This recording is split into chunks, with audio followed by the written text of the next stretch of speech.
నమస్తే, welcome to సంధ్యా సమయం TV. ఇప్పుడు హెడ్లైన్స్ చూద్దాం.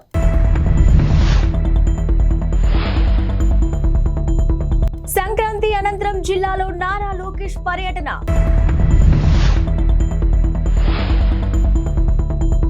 అత్తాపూర్లో భారీ అగ్ని ప్రమాదం, సురక్షిత ప్రాంతాలకు స్థానికుల తరలింపు.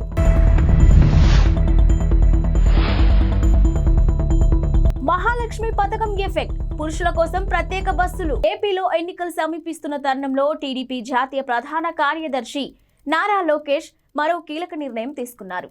ఇక సంక్రాంతి తర్వాత ఆయన జిల్లాల వారీగా కార్యకర్తలతో భేటీ కానున్నారు. ఇక మొత్తం 40 రోజుల పాటు ఈ కార్యక్రమం నిర్వహించేలా ప్రణాళికలు రూపొందించుకున్నారు. ఇక యువగలం పాదయాత్రలో నారా లోకేష్ ఇప్పటి వరకు 97 నియోజకవర్గాలను సందర్శించిన విషయం తెలిసిందే. ఇక తాజా కార్యక్రమంలో మిగతా జిల్లాలపై దృష్టి పెట్టనున్నారు. ఈసారి ప్రధానంగా పోల్ మేనేజ్మెంట్ పై దృష్టి సారించనున్నారు.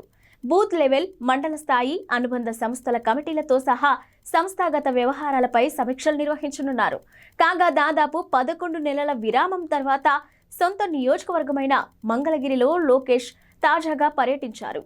ఇక ఈ సందర్భంగా పలువురు తటస్థ ప్రముఖులను కలిసి నియోజకవర్గంలోని ప్రస్తుతం నెలకొన్న పరిస్థితులు, రాబోయే జిల్లాల్లో చేపట్టాల్సిన అభివృద్ధి ప్రణాళికలపై చర్చించారు. హైదరాబాద్ లో తరచూ జరుగుతున్న అగ్ని ప్రమాదాలు ఆందోళనకు గురి చేస్తున్నాయి. ఇటీవల జరిగిన ఓ ప్రమాదంలో ఆసుపత్రి మొత్తం బూడిద కుప్పలా మారింది. ఇక తాజాగా అత్తాపూర్ పోలీస్ స్టేషన్లోని సులేమాన్ నగర్, ఎంఎం పహాడిలోని ఓ కట్టెల గోడౌన్లో ఈ తెల్లవారుజామున భారీ అగ్ని ప్రమాదం సంభవించింది. మంటలు పక్కనే ఉన్న స్క్రాప్ దుకాణానికి అంటుకోవడంతో స్థానికులు భయభ్రాంతులకు గురయ్యారు. మంటలకు తోడు దట్టమైన పొగలు కమ్ముకోవడంతో ఊపిరి తీసుకోవడంలో ఇబ్బందులకు గురయ్యారు ప్రజలు. ఇక ప్రమాదంపై సమాచారం అందుకున్న అగ్నిమాపక సిబ్బంది వెంటనే ఘటనా స్థలానికి చేరుకొని మంటలు అదుపు చేస్తున్నారు. మరోవైపు స్థానికులను పోలీసులు సురక్షిత ప్రాంతాలకు తరలిస్తున్నారు. ఈ ప్రమాదంలో ఆస్తి నష్టం భారీగా జరిగిందని అంచనా వేస్తున్నారు. కేసు నమోదు చేసుకున్న పోలీసులు ప్రమాదానికి గల కారణాలపై ఆరా తీస్తున్నారు. మహాలక్ష్మి పేరిట తెలంగాణలో మహిళలకు ఉచిత బస్సు ప్రయాణ పథకం అమల్లోకి వచ్చాక ఆర్టీసీ బస్సుల్లో రద్దీ గణనీయంగా పెరిగిన విషయం తెలిసిందే. కొన్ని సందర్భాల్లో బస్సుల్లో వెనుక సీట్ల వరకు మహిళలే కనిపిస్తున్నారు. ఇక దీంతో సీటు దొరకని పురుషులు దిగి వెళ్లిపోతున్నట్టు ఇటీవల నిర్వహించిన ఆన్లైన్ మీటింగ్లో కండక్టర్లు ఆర్టీసీ ఎండీ దృష్టికి తీసుకెళ్లారు. ఈ నేపథ్యంలో ఆర్టీసీ కొన్ని రూట్లు సమయంలో పురుషుల కోసం ప్రత్యేకంగా బస్సులు నడిపే అంశాన్ని పరిశీలిస్తుంది. ఇక విద్యార్థులకు సైతం ప్రత్యేక బస్సులు నిర్వహించాలనే అంశాన్ని కూడా పరిశీలిస్తున్నారు. ఇక సీనియర్ సిటిజన్లకు తొలి ప్రాధాన్యం ఇవ్వాలని ఆర్టీసీ అధికారులు భావిస్తున్నారు. సమయాల వారీగా రద్దీపై పూర్తి సమాచారం వచ్చాక పురుషులకు, విద్యార్థులకు ప్రత్యేక బస్సులు నడపడం లేదా మహిళలకు మాత్రమే ప్రత్యేక బస్సులు నడపడం, ఇతర ప్రత్యామ్నాయాలపై చర్చలు జరుగుతున్నాయని ఆర్టీసీ వర్గాలు చెబుతున్నాయి. ఇక జీరో టికెట్ అని మహిళా ప్రయాణికుల్ని చిన్నచూపు చూడడం, వారి తరఫున ప్రభుత్వం ఆ ఛార్జీ చెల్లిస్తుంది. ఇక ప్రయాణికులకు ఇబ్బంది కలగకుండా పలు రకాల ప్రత్యామ్నాయాలపై దృష్టి పెట్టామని ఓ అధికారి తెలిపారు. ఏపీ ఆరోగ్యశ్రీ సేవల నెట్వర్క్ ఆసుపత్రుల యాజమాన్యాలు కీలక నిర్ణయం తీసుకున్నాయి. ఇక పెండింగ్ బిల్లుల పెంపు, చెల్లింపు, శస్త్రచికిత్సల ఛార్జీల పెంపు డిమాండ్లను పరిష్కరించకపోవడంతో ఈ నెల 29 నుంచి ఆరోగ్యశ్రీ సేవలను నిలిపివేస్తున్నామంటూ ఏపీ ప్రభుత్వానికి లేఖ రాశాయి. 29 నుంచి ఆరోగ్యశ్రీ కింద రోగులను చేర్చుకోబోమని స్పష్టం చేశాయి. ఇక డిసెంబర్ 15లోగా అన్ని సమస్యలను పరిష్కరిస్తామంటూ తమకు హామీ ఇచ్చి అమలు పరచలేదని ఆసుపత్రుల యాజమాన్యాలు ఆగ్రహం వ్యక్తం చేశాయి. దీంతో సేవలు నిలిపివేయాలని నిర్ణయించినట్టు పేర్కొన్నాయి. ఇక కాగా ఆసుపత్రులకు 1000 కోట్ల రూపాయల పెండింగ్ బిల్లులు చెల్లించాలని ఆరోగ్యశ్రీ నెట్వర్క్ ఆసుపత్రులు చెబుతున్నాయి. పలు శస్త్రచికిత్సలకు సంబంధించిన ఛార్జీలను పెంచాలని డిమాండ్ చేస్తున్నాయి. తమ సమస్యలను పరిష్కరించాలంటూ గతంలో డెడ్ లైన్ ను విధించిన సంగతి తెలిసిందే. హైదరాబాద్ లోని బేగంపేట ప్రజాభవన్ బారికేడ్లను కారు ఢీకొన్న ఘటన మరో మలుపు తిరిగింది. ఈ ఉదంతం వెనుక బోధన్ మాజీ ఎమ్మెల్యే షకీల్ కుమారుడు సాహిల్ అలియాస్ రాహిల్ ఉన్నట్టు తెలుస్తుంది. అయితే దీన్ని పోలీసులు గుర్తించారు. ఈ నెల 23న అర్ధరాత్రి ఓ కారు ప్రజాభవన్ వద్ద ఉన్న బారికేడ్లను ఢీకొన్న విషయం తెలిసిందే. బోధన్ మాజీ ఎమ్మెల్యే షకీల్ తనయుడు సాహిల్ అతివేగంతో కారు నడుపుతూ ప్రజాభవన్ వద్ద బారికేడ్లను బలంగా ఢీకొట్టాడు. ఇక ఈ ఘటన జరిగిన సమయంలో కారులో 3 యువతులు కూడా ఉన్నారు. ఈ క్రమంలో అక్కడ విధులు నిర్వహిస్తున్న ట్రాఫిక్ సిబ్బంది పంజాగుట్ట పోలీసులకు సమాచారం ఇచ్చి సాహిల్తో పాటు 3 యువతులను అప్పగించారు. అయితే బ్రీత్ ఎనలైజర్ ట్రాఫిక్ పోలీసుల వద్ద ఉండటంతో ఇన్స్పెక్టర్ దుర్గారావు సాహిల్ను హోంగార్డుకు అప్పగించి డ్రంక్ అండ్ డ్రైవ్ పరీక్షకు పంపించారు. ఈ సమయంలో నిందితుడు తప్పించుకున్నాడు. అనంతరం సాహిల్ దుబాయ్లో తండ్రికి ఫోన్ చేసి విషయం చెప్పడంతో ఆయన సూచనతో అనుచరులు సాహిల్ను తప్పించి వారి పని మనిషి అబ్దుల్ ఆసిఫ్ను పంజాగుట్ట ఠాణాకు తీసుకెళ్లారు. కారు తానే నడిపినట్టు అతడితో చెప్పించడంతో కేసు నమోదైంది. అయితే ముగ్గురు యువతులను స్టేషన్కు రప్పించి వాంగ్మూలం తీసుకున్నప్పుడు కారు నడిపింది సాహిల్ అని వెలుగులోకి వచ్చింది. ఎన్నికల హామీలు అమలు చేయడంపై దృష్టి సారించిన కాంగ్రెస్ ప్రభుత్వం ఆ దిశగా వడివడిగా అడుగులు వేస్తుంది. ఒక్కో గ్యారెంటీకి వేర్వేరుగా దరఖాస్తులు సమర్పించాల్సిన అవసరం లేకుండా రాష్ట్ర ప్రభుత్వం బుధవారం ప్రజాపాలన గ్యారెంటీ దరఖాస్తును విడుదల చేయనుంది. ఇక సీఎం రేవంత్ రెడ్డి సచివాలయంలో ఉదయం 11 గంటలకు విడుదల చేయనున్నారు. సామాన్య ప్రజలు సులభంగా అర్థం చేసుకుని 5 నిమిషాల్లో నింపేలాగా 2 పేజీలతో కూడిన ఈ దరఖాస్తును సిద్ధం చేశారు. ఇక రాష్ట్ర వ్యాప్తంగా అన్ని గ్రామాలు, మున్సిపాలిటీలు, కార్పొరేషన్లలో భాగంగా వార్డులకు ఈ ప్రోఫార్మాలు చేరవేసేలా ప్రభుత్వం ఏర్పాటు చేస్తుంది. ఇక దరఖాస్తు మొదటి పేజీలో ఎడమవైపు తెలంగాణ రాష్ట్ర చిహ్నంతో పాటు సీఎం రేవంత్ రెడ్డి ఫోటోను కూడా ముద్రించారు. ఇక కుడివైపు అభయహస్తం సింబల్, డిప్యూటీ సీఎం బట్టి ఫోటోను కూడా ప్రింట్ చేశారు.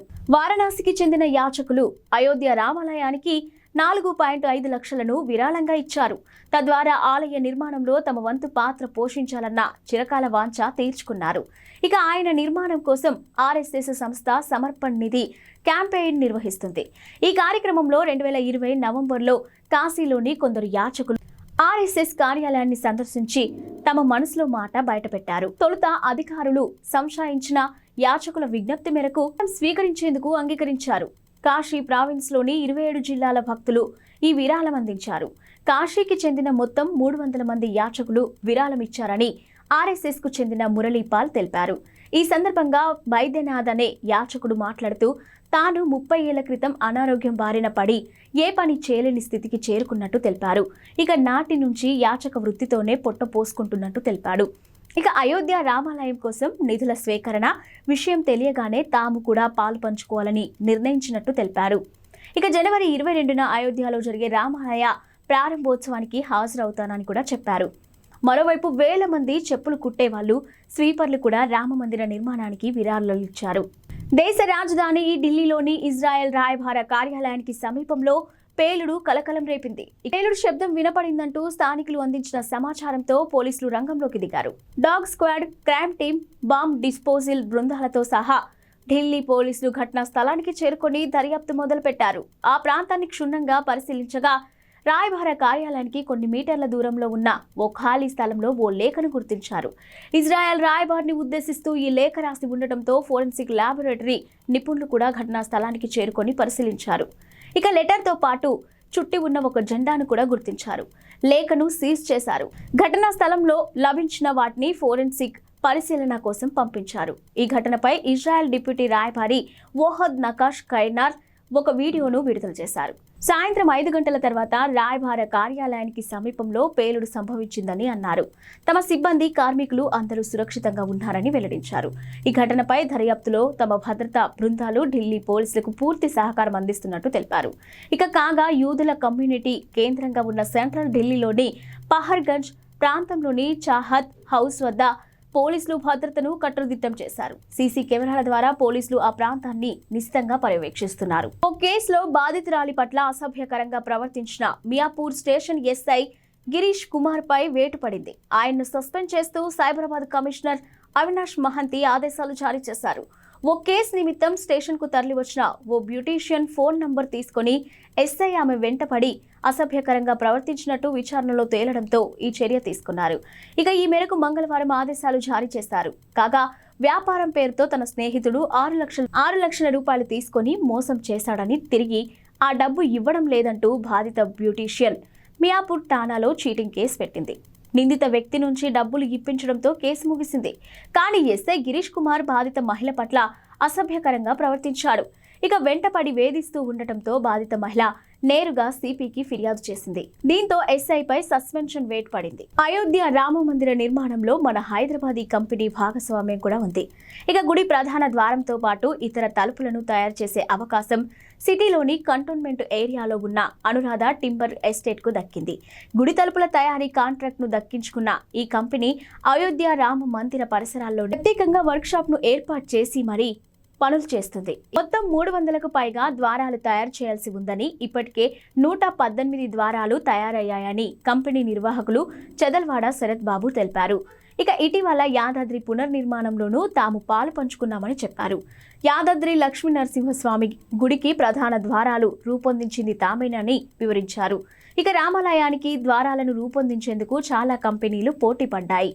అయితే ఆలయ ద్వారాలు తయారీలో అనుభవం ఉన్న యాదాద్రి ద్వారాలను నాణ్యతను పరిశీలించిన అయోధ్య ట్రస్ట్ సభ్యులు అనురాధ టింబర్ ఎస్టేట్ కు పనులు అప్పగించారు.